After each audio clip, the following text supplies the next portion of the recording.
Hey everybody, welcome back to another episode of The Copy Corner with Terry Schilling. That's me. Dan Marzullo is to my left, right? I forget how it works. I think you're to my left. I think you're this way. I think hopefully that will work. And if it's opposite, that'd be hilarious. So we'll play that by ear, which would be funny.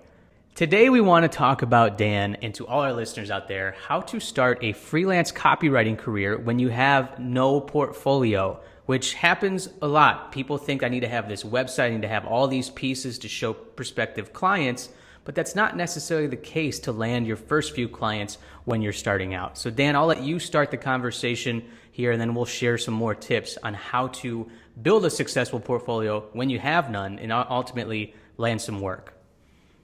Absolutely, Terry. And I think this is a good one too, because everybody kind of starts here at some point, right? It's Absolutely. That typical dilemma of you can't get a job without experience, but you can't get experience without a job, right? Right. So what I think is a good way to get started, and this is kind of what I did. If you're looking to be a copywriter or any type of writer, chances are you've done some kind of writing in one of your past jobs, right? Whether that was a brochure, a flyer, a report, something you put together. You've probably done a little bit of writing in the past. So wrangle up some of the stuff you've done from past employers that you can kind of showcase on your portfolio. Find something that's relevant to what you're looking to dive into in terms of copywriting. That's kind of what I did. And then it gives you some variety too. So that would probably be my best advice there to get you started. And what about you, Terry? Yeah, Dan, I love that. It's something I did too. You have past writing experience. Maybe you wrote even like a marketing brochure and a couple lines of copy. See if you can use that. But ultimately, if you do enjoy writing, start a blog. There's plenty of free sites on there. Wix, you can build something on Squarespace too to start a creative blog and write about, certain topics of the clients that you want to work with. So if it's working in real estate, working in digital marketing, write topics about that, social media marketing, what have you. But ultimately, my biggest piece of advice, Dan, is to all our listeners, is to just start creating. Create a YouTube channel on these things as well. Again, just start a whole website, have photography and have a couple articles. Let people know that you're out there, that you're creating, and show them your creative mind. I think that will ultimately, attract clients to you, and they can see that you are working, towards building a career.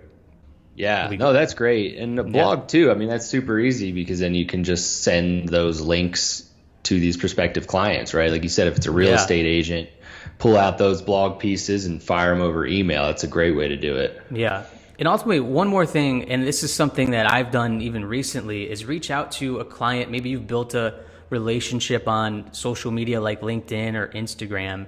And let's say you see them have a landing page that they just launched. If you see that you could help them, give suggestions, maybe design a mock-up if you have those skills, but email them and let them know, hey, I saw this, I can help you rewrite it this way. I think you can have better conversions if you do this. Give suggestions, maybe look up a website of a prospective client and say, I did notice that you have this on your homepage. I would recommend this. Let them know how you can help instead of just asking for help. And the worst that can happen is they say, no thanks, we're okay, which is fine. Just keep going. That's the key. Yeah, no, that's great. Yeah, so Terry, for you, since I know you came from an agency before freelancing, what was your portfolio situation? Did you have a lot of samples from that you were able to use, or? Yeah, Dan, I was fortunate enough where I worked with a lot of clients and was able to use those portfolio pieces on my website. But ultimately, just build that website. Again, if you don't have anything, you can start writing a blog. I mean, I wrote different articles and I had my face on there to let people know what I do. Just building that online presence, I think, is super important to getting started. So the key to getting started, everybody, is really just getting started. Start creating, and ask, past employees if you can use some of those pieces to show prospective clients. And, you really can build a successful freelancing career right now, even if you have zero portfolio. Don't let that stop you ultimately. And yeah, that's all we got for today, guys, on the Copy Corner. Thank you guys so much for watching. Dan, any notes before we go? Yeah, Terry, I'd love to hear from some of the fellow writers out there. What is one of the biggest portfolio pieces that you're proud of that's really kind of helped you land new business and bring in clients? If there's something you've got that's made a big difference, would love to hear it in the comments. Yeah.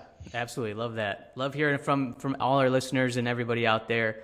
And again, love what you do. Proceed with passion. We'll see you guys soon. Have a good one.